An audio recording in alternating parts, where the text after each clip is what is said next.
Dari semua perawi, saya coba difokuskan kepada yang namanya Ubaidillah dan Ubaidullah.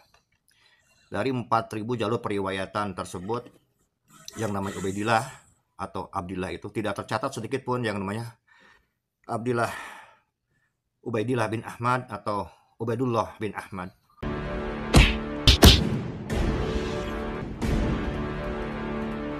Assalamualaikum warahmatullahi wabarakatuh. Om Swastiastu, Namo Buddhaya, salam kebajikan. Sahabat-sahabat dimanapun juga berada. Salah satu cantolang nenek daripada kelam Balawi atau moyang mereka adalah namanya Ubaidillah bin Ahmad. Dan tentu ini membuat banyak penasaran. Apakah tokoh ini betul-betul ada atau jangan-jangan memang fiktif? Ya, tentu kalau misalnya kita merujuk pada pernyataan daripada Abuya Yai Said Akhil Siraj, seharusnya ketika dipertanyakan leluhurnya, maka yang paling penting adalah data yang harus diungkapkan, jangan marah-marah. Karena itu pada video kali ini ada seorang pemuda Nahdien lagi-lagi melakukan satu kajian penelitian dan bahkan menulis buku. Dan di dalam buku itu yang begitu sangat tebal, tidak ada satu pun juga nama Ubaidillah disebut. Bahkan sudah memeriksa daftar periwayatan hadis-hadis, dan itu nama Ubaidillah itu sama sekali tidak ditemukan di dalam kitab-kitab tersebut. Seperti apa videonya?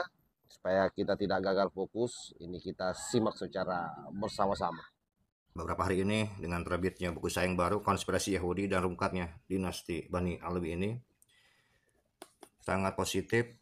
Banyak sekali rekan-rekan yang sudah mendapatkan bukunya. Dan juga saya ucapkan pada semua pihak yang sudah membantu penerbitan buku tersebut.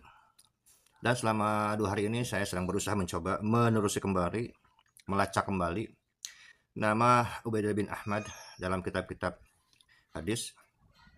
Setidaknya ada 4.000 jalur periwayatan selama 2 hari ini yang saya teliti untuk mencari keberadaan nama Ubaidillah bin Ahmad. Yang pertama saya coba cari dalam kitab tafsir atau Bari, kemudian dalam kitab Sahih Ibnu Huzaimah, kemudian dalam kitab Al-Mu'jam Al-Kabir, kemudian dalam kitab Sunan Ad-Daraqutni, dalam kitab Al-Iman karya Ibu Manda, dan juga dalam kitab Al-Mustadrak Imam Al-Hakim. Kenapa saya pilih 6 kitab tersebut? Karena mereka semua berasal dari Irak, baik Baghdad, Basrah, ataupun Kufah. Dari semua perawi, saya coba difokuskan kepada yang namanya Ubaidillah dan Ubaidullah.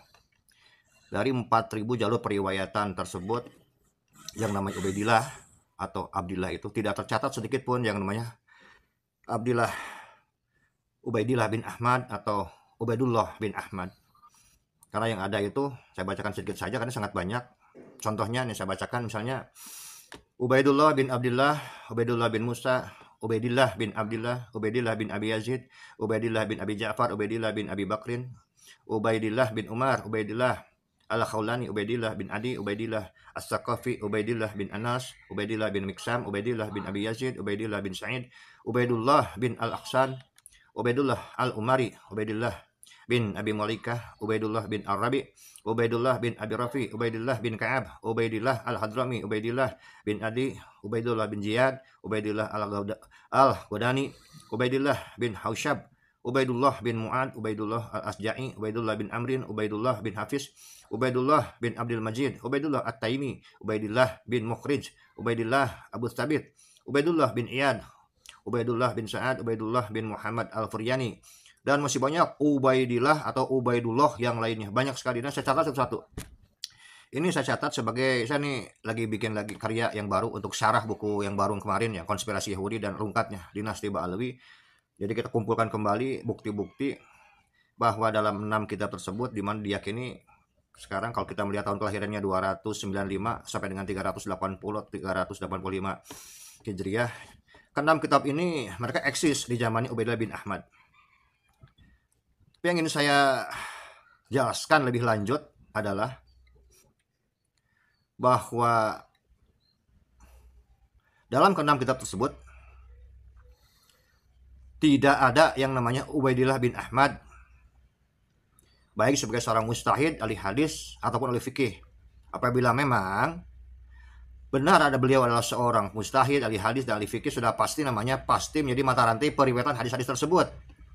Atau setidaknya ada ulama lain yang mengutip perkataannya dengan mengatakan telah berkata Ubaidillah bin Ahmad, atau meriwayatkan dalam kitabnya Ubaidillah bin Ahmad, dan seterusnya.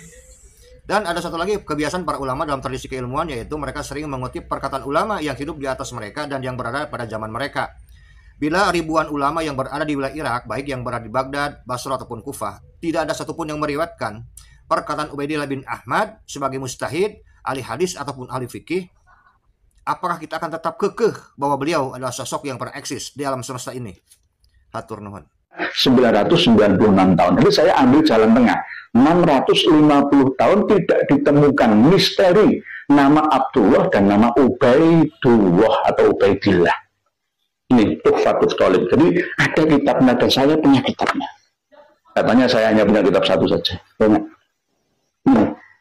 Terus lagi, sebelum Tuhfatul Thalib karya Imam Muhammad As-Samarqandi ini ada kitab An-Nafkah Al-Ambariyah. Ini tahun 880. Jadi 880, kalau ini 996. Wafatnya pengarang kitab An-Nafkah Al-Ambariyah fi Ansabi Khairil Bariyah. Jadi beliau Al-Allama Muhammad Kadzim bin Abi Futuh bin Sulaiman Al-Yamani Al-Musawi. Wafat tahun 880 Hijriyah. Ini sudah menyebutkan nama Abdullah. 880 Hijriah, 996 Hijriah. An-Nafkah Al-Ambariyah. Nah, sekarang yang kitab Al-Burqah Al-Musyiqah yang dipakai oleh Kiai Haji Maduddin Utsman untuk mengatakan, memutuskan bahwa Ubaidillah itu baru disebutkan oleh Syekh atau Habib Ali bin Abu Bakar As-Sakran dalam kitab Al-Burqah Al-Musyiqah ini. 895 Hijriah. Jadi beliau, Kiai Haji Maduddin Utsman mengatakan terputus atau tidak ditemukannya nama Ubaidillah itu selama 550 tahun. Kalau saya 650 tahun, kacek 100 tahun, kacek 1 abad.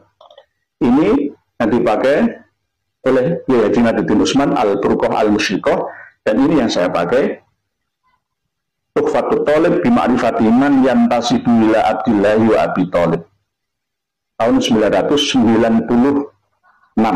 atau saya ambil 995-nya saja, tengah-tengah. Ini di dua kitab ini yang mengatakan dengan nada yang berbeda dan jumlah angka yang berbeda. Kenapa kok saya tidak mengikuti beliau Kiai Haji Maduddin Utsman? Karena kitab ini bukan kitab nasab. Habib Ali bin Abu Bakar As-Sakran bukan nasabah. Beliau adalah ulama ahli tasawuf. Beliau rujukannya juga ke kitab As-Suluk. Itu Baqatul Ulama wal Muluk karya Imam Al-Jundi, dan mengambil pula informasi dari Imam Ibnu Syekh Ibnu Samurah dan lain-lain. Ini Al-Burqah Al-Musyiqah fi dzikri libasil khirqah al-aniqah. Al-Burqah Al-Musyiqah. Nah, sekarang kitab yang paling dipakai sebagai pegangan oleh Rabi'ah Alawiyah adalah ini, Syamsul Dhahirah. Syamsul Dhahirah. Sampai Rabi'ah Alawiyah mengakui, ya, mengangkangi semua sejarah yang ada di Indonesia berdasarkan kitab ini. Inilah yang dipakai pegangan oleh pakar nasab yang ada, yang sampai mengotak-atik sejarah yang ada di Indonesia.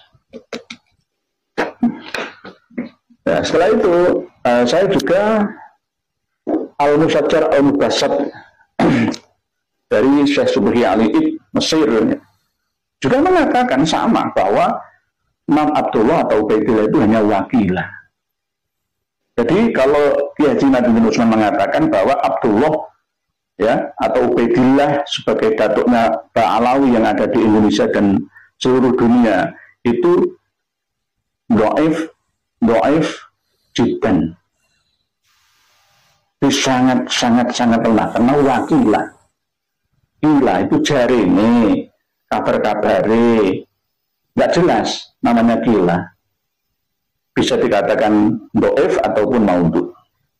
Tapi disebutkan karena fakta sejarahnya ada. Al-Musajjad, Al-Mubassat. Nah, untuk kitab Al-Istizadah ini sudah pernah kita buka, dan nanti semuanya akan kita buka kembali jika diperlukan. Jadi kita harus memahami ya situasi tentang pernasaban ini dengan referensi.